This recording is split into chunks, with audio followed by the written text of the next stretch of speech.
Hey there, welcome to the Multifamily Mixtape Podcast, brought to you by Multifamily Media Network.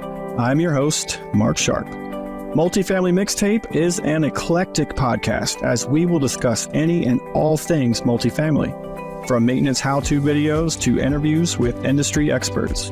So sit back, relax, grab a drink, and join me for some campfire-style conversation and maybe a few laughs. Hey everybody, welcome back to the Multifamily Mixtape. I am Mark Sharp. Thank you all for tuning in and being interested into anything I have to say, really. Thank you. That's all I can say. Thank you. So my last episode, we started a 3-part series into tackling the toughest mental health challenges. And we were going to do a 3-part series. The first episode was on the 5 factors that affect maintenance workers' mental health. The second episode, today's episode, will be on coping strategies for maintenance workers. And then the third and final episode will be on workplace initiatives that employers can put into place to help maintenance individuals cope or have an outlet for resources or the things that companies can do to help. So before we dive into the coping strategies for maintenance workers, let's revisit the top 5 factors that affect mental health in multifamily maintenance. Factor 1, high stress levels, demanding work environments, and unpredictable workloads. Hard to plan your day when you never know what's going to be thrown at you. And that's multifamily in general. But for the sake of our conversation, we're talking about maintenance. So 1, high stress levels. Number 2, physical strain and fatigue. Constant movement, diverse tasks, all of the up and down, all of the walking, carrying tools up 3 flights of stairs to determine you don't even have what you need. So you got to walk back down, go get what you need, come back up. Number 3, lack of work-life balance. Your on-call duties, your peak season work that happens during the summer with AC calls, during the winter with heat calls. Those of you in student housing, you've got your student turns, move-ins, those are pretty stressful times, whether it's peak season or not. Number 4, limited recognition and support, being underappreciated by residents and management, and minimal mental health resources. And then number 5 was your exposure to hazards. So all of your safety risks, environmental challenges, resident interactions, that was a hazard, still a hazard. Because, we all got that one resident. Some of us have 2 or 3, but we won't go there. That's for another time, maybe. So we'll dive into the coping strategies for maintenance workers. And again, this is all from OSHA, the Occupational Safety and Health Administration, and Mental Health America, MHA. So that's where this information came from. And I would really just like to know what you all think about it. I know at the end of last episode, or even before the last episode, I'd said, the first 2 people to comment would get a multifamily mixtape hat. Boom. Travis Everett and Vinny Bertone, your hats are on the way. So you will get them. When you get them, let me know. It'd be kind of cool to see somebody wearing these hats outside of my immediate family, because they all got hats. Cool. It's fine. So but I would like to know what you all think. Do you agree with the results? Do you think there's something that's not in the top 5 that should be, whether that's top 5 factors or top 5 coping strategies, or when we get to the third episode, workplace initiatives? What should be added? What can we do to help draw attention to this? So let's dive in with the top 5 coping strategies for maintenance workers. Coping strategy number 1 is to develop a routine for stress management. Practice deep breathing, mindfulness, or meditation during breaks. When I see the word meditation, I think a lot of us think of maybe some movies, and you've got your yoga poses and your hands like this, and you're sitting crisscross applesauce, those of you with kids, and you're just thinking about your breathing in, breathing out, trying to get everything else out of your head. Yes, that's meditation. But to me, meditation could also be Music could be whatever your favorite playlist is right now. Try to stay away from the angry stuff, but hey, you do you. To me, music is medicine. Multifamily mixtape, the mixtape version of this, while yes, it symbolizes that you can put just about anything and everything on an old school mixtape, but I also love music. I grew up in a musical family, grew up traveling the world, singing, and it is a huge part of my life. So to me, music is meditation. To me, music is medicine. So maybe to some of you others, sitting like this isn't really going to help you. And not that you have to, I'm just trying to give you a visual. Throwing some earbuds in, going into a shop or a vacant apartment, sitting in the corner, turning the lights off, and just put on cue 10 minutes, 12 minutes worth of music and just let it go. Just let it go. To me, that's huge. So when I see the word meditation, I don't think of the whole that kind of thing. I just, whatever would relax you, right? Whatever would be meditation to you. Set aside time for hobbies or relaxation after work to recharge. Hobbies. I used to have hobbies. I used to have a ton of hobbies. I used to be an endurance athlete. And to me, going for a 10, 15, 20-mile run would be meditation. Used to be. No longer. Used to be. That would be meditation. Or I used to mountain bike a lot. That would also be some form of meditation. But I'm sorry, I said meditation. I'm trying to think of hobbies. So going for a run, going for a mountain bike ride. If you cycle, going for a bike ride. If you like to bowl, play disc golf, tennis, pool, darts, fishing, if that's something you can do after work, try to incorporate those things at least once a week into your routine. Because if you have something to look forward to, you can you get excited about it. You're like, oh man, I can't wait to go see my buddies or go on a date with my wife or husband or, whatever it is. Just you need to set aside time for hobbies or relaxation after work to recharge, whatever that is, whatever it is. Maybe it's sitting on the couch with your kids, putting in a movie, your dogs, your cats, if you don't have children, whatever, doesn't matter. You got to set aside time. Easy for you to say, you have to set aside time. Okay. So develop a routine for stress management. Number 2, stay physically active. This one's hard for me. Like I told you, I am a recovering endurance athlete. I used to ride my bike 150, 200 miles a week.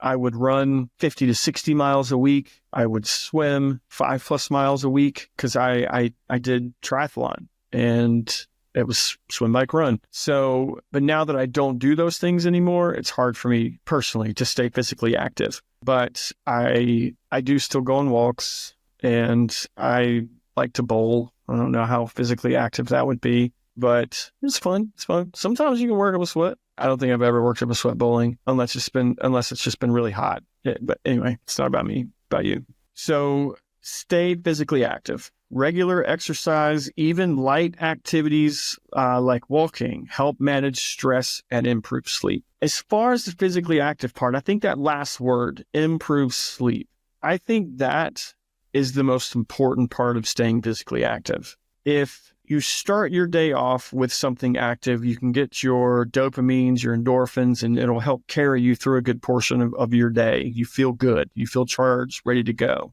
But a good part about working out is that your body will let you go to sleep. So those of us who don't manage stress very well and keep things in our heads, it's oftentimes difficult to fall asleep because we're always thinking about whatever happens or whatever happened earlier that day, what you should have done different, what you could have done. Oh, I've got to get this done tomorrow.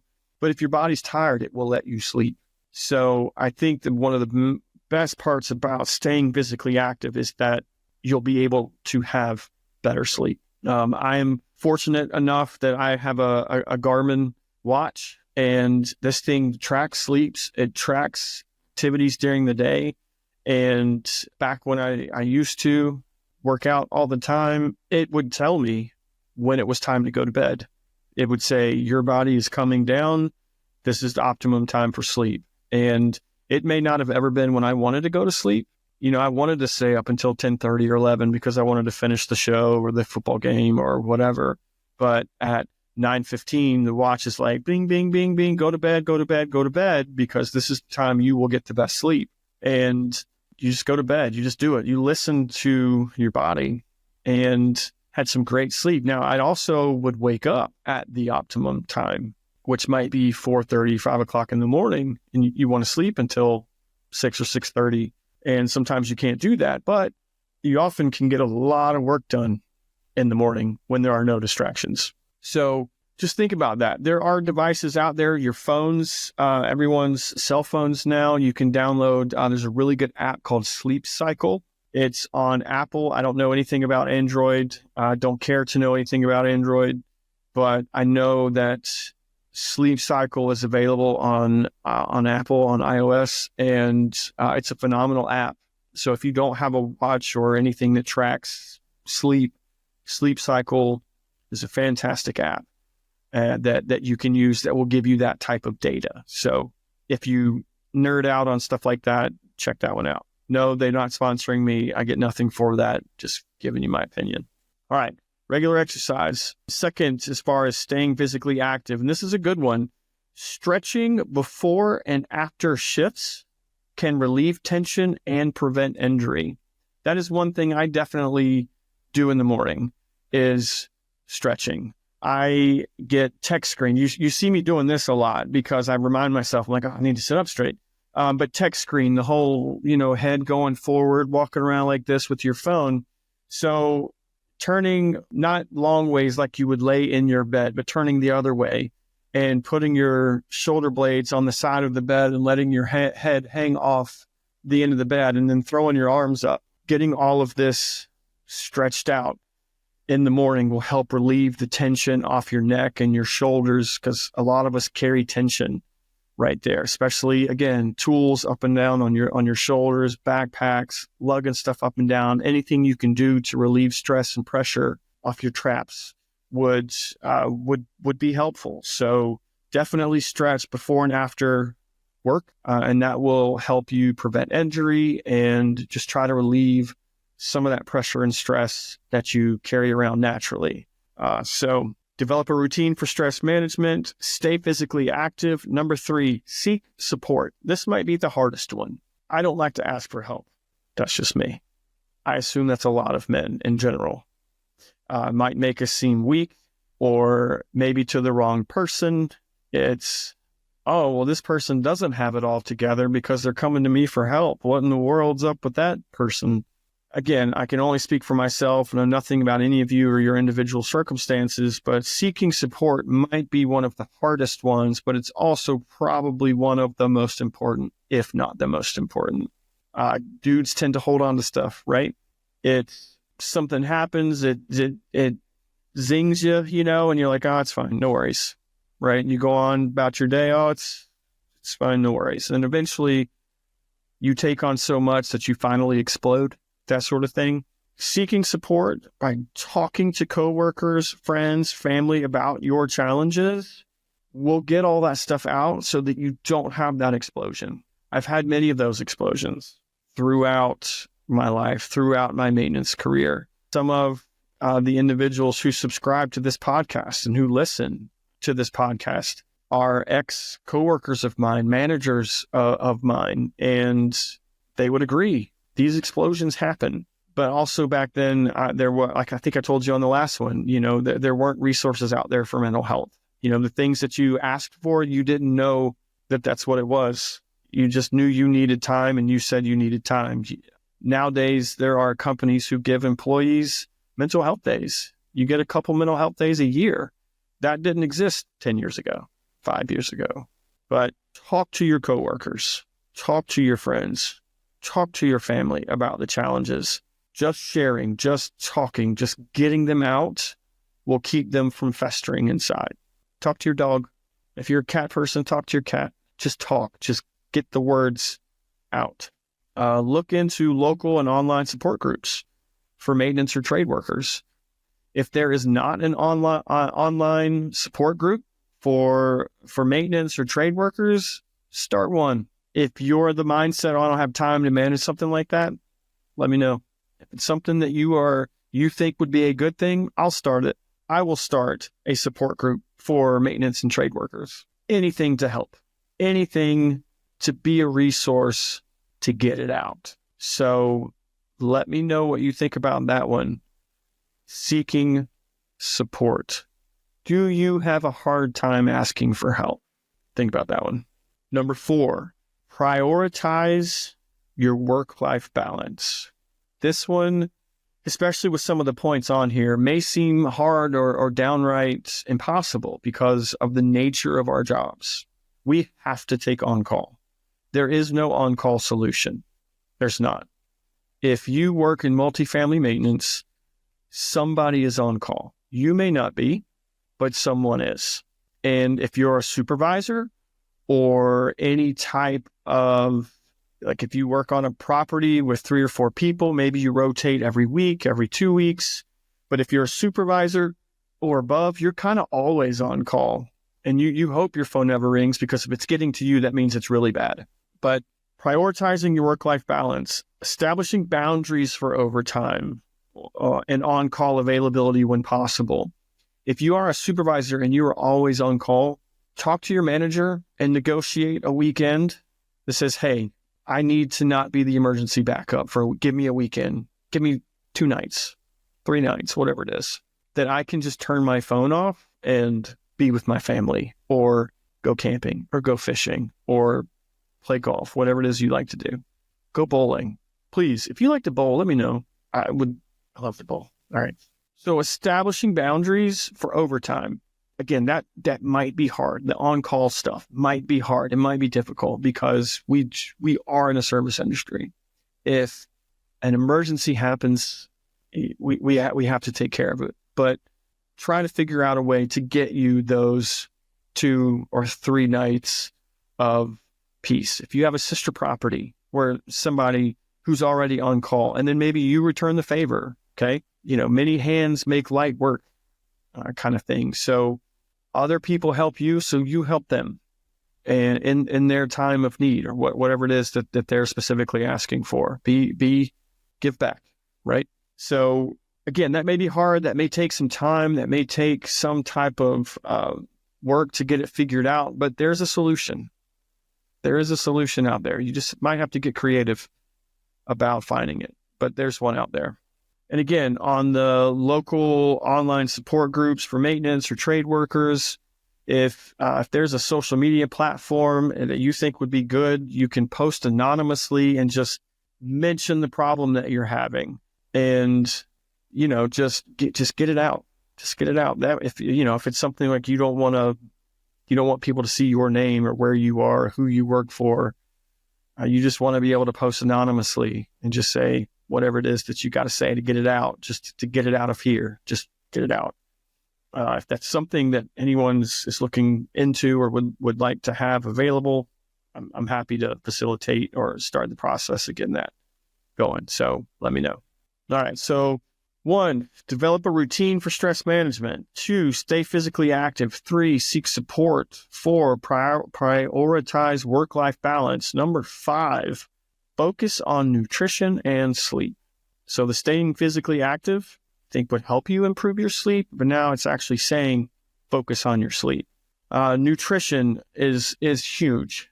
Again, as an endurance athlete, learning how to eat, when to eat, what to eat, the number of things you have to eat, it's very important. And I don't know that a lot of us really get the nutrition that we should in a day, but I think that's property management in general. I mean, I couldn't tell you the number of times office staff I worked with, it's 2 or 3 o'clock. I'm getting back from lunch and they still hadn't gone to lunch because people just keep coming in the door. It's just like we have our jobs to do, they have their jobs to do.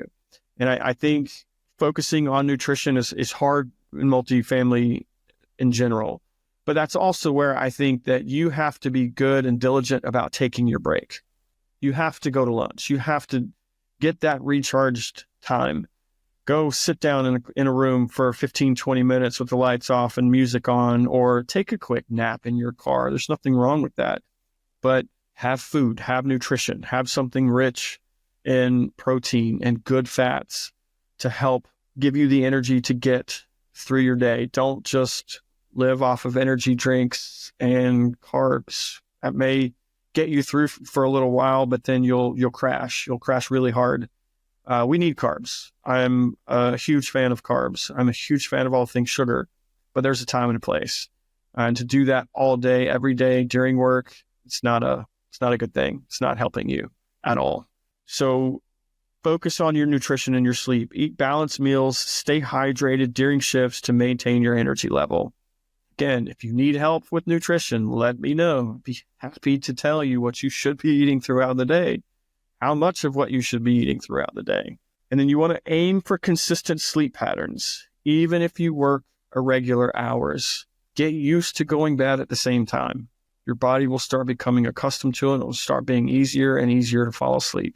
Sleep is so great. Medicine or music is a medicine. Sleep is also a medicine. There's amazing things that your body does while it's asleep to repair itself. So giving your body the attention that it needs will help prepare you for the next day. And that starts with nutrition. It starts with getting everything out of your brain. It starts with being active so that your body can start to shut down to let you go to sleep, and it will calm your mind. I'm not a huge fan of sleep aids. Personally, just, again, nothing against any of them. I just don't do them personally because I feel like there's natural ways to get what you're trying to accomplish, what you're trying to do. So if you need help, again, I'll be happy to give you my advice on any of those things. But according to OSHA and Mental Health America, those are the top 5 things to cope with the stress, to cope with the mental health factors that we come in contact with every day. Develop a routine for stress management. Stay physically active. Seek support. Prioritize your work-life balance and focus on your nutrition and your sleep. What do you think about those 5 things? Please let me know. And do not forget to tune in for the 3rd and final episode of the series, Workplace Initiatives for Employers. This one will be a good one. I've started diving into these to try and find some specific data points and things to reference, and there's a lot out there. And I'm learning that there's a lot of companies in multifamily that have put a lot of these into place. Some of you listened to my first episode of the podcast and you messaged me directly to tell me what you were doing. And that's great. Love that. Thank you. And I will use some of your ideas in my next podcast. But don't forget to tune in. It will be out in 2 weeks. I think this episode comes out December 3rd. Yes, this episode will come out December 3rd. So it'll be 2 weeks after that. So the December 17th will be the 3rd episode on workplace initiatives for employers. So stay tuned. Like, comment, subscribe. Please let me know what you think. All right. And it doesn't necessarily have to be on this topic. If there's something that you would like for me to discuss, if you'd like to be a guest on my show, if there's something you would like to speak about regarding the multifamily industry, let me know. Always looking for people to have a conversation with. Thank you so much and have a good rest of your week. Bye, guys. Thanks again for taking time out of your day to listen to this episode. I hope you found it entertaining and insightful. If you like this episode, please like, comment, and subscribe. Also visit multifamilymedianetwork.com to learn more about our other industry podcasts and sponsorship opportunities. And until next time, don't be afraid to crank the volume.